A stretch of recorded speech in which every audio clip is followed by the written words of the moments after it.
बीसा न्यूज 24/7 का हर दर्शकों को सादर प्रणाम, जोहार सलाम।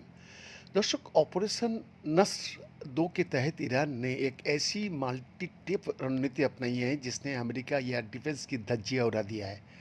जॉर्डन से लेकर बहरीन, कुवैत और कतर तक फैले अमेरिकी ठिकानों पर हुए इन घातक हमले में न सिर्फ 100 से ज़्यादा अमेरिकी सैनिक घायल हुए हैं, बल्कि अमेरिका का सेना रुतबे को भी करारा झटका लगा है। हालात इतनी बेकाबू हो चुका है कि 1400 से ज़्यादा पैट्रियट मिसाइल गंवाने के बाद अब पेंटागन को 30 साल पुरानी और आउटडेटेड पैक 2 मिसाइल का सहारा लेना पड़ रहा है।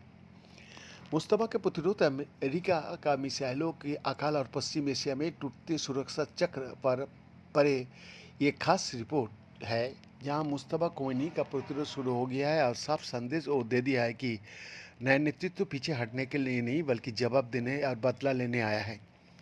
इस लहर में इस बार ईरान ने कुवैत, बहरीन, जॉर्डन, कतार और यूनाइटेड अरब एमिरेट्स जैसे अरब का देशों में अमेरिका से जुड़े ठिकानों और कंपनियों पर एक साथ ड्रोन, मिसाइल और हाइपरसोनिक हथियारों से हमला कर दिया।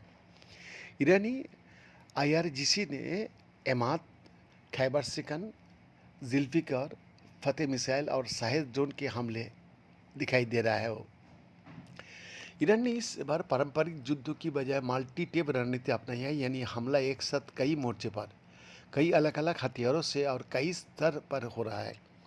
मुश्तबा खोमेनी के नेतृत्व में शुरू हुआ ऑपरेशन नस्र 2 अब ऐसे चरण में पहुंच गया है जहां हर नए हमले के साथ अमेरिका का शक और आरोप की में उसकी सुरक्षा गारंटी पर सवाल उठ रहा है। इस बार ईरान ने न केवल मिसाइल दागी बल्कि पूरी युद्ध रणनीति भी बदल दी।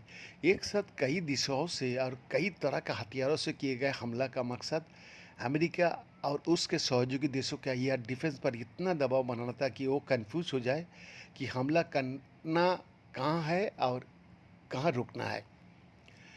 अरब देशों में अमेरिका की एयर डिफेंस का कंफ्यूज करने वाली ईरान की इस बदली हुई रणनीति में स्वम और मल्टी टेप अटैक दोनों शामिल है, और इसका नतीजा ये रहा कि बीते रात अरब के तकरीबन हर अमेरिकी बेस के आसपास सायरन गूंजते रहे और यह डिफेंस सिस्टम लगातार सक्रिय रहे। लेकिन अमेरिका की सबसे बड़ी चिंता ये है कि ऑपरेशन नस्र 2 की 26वीं लहर में ईरान ने न सिर्फ मल्टी टेप हमले किए बल्कि ये हमले अमेरिका को चौंकाने वाली हद तक सटीक थे। बीएन का एक्सक्लूसिव रिपोर्ट।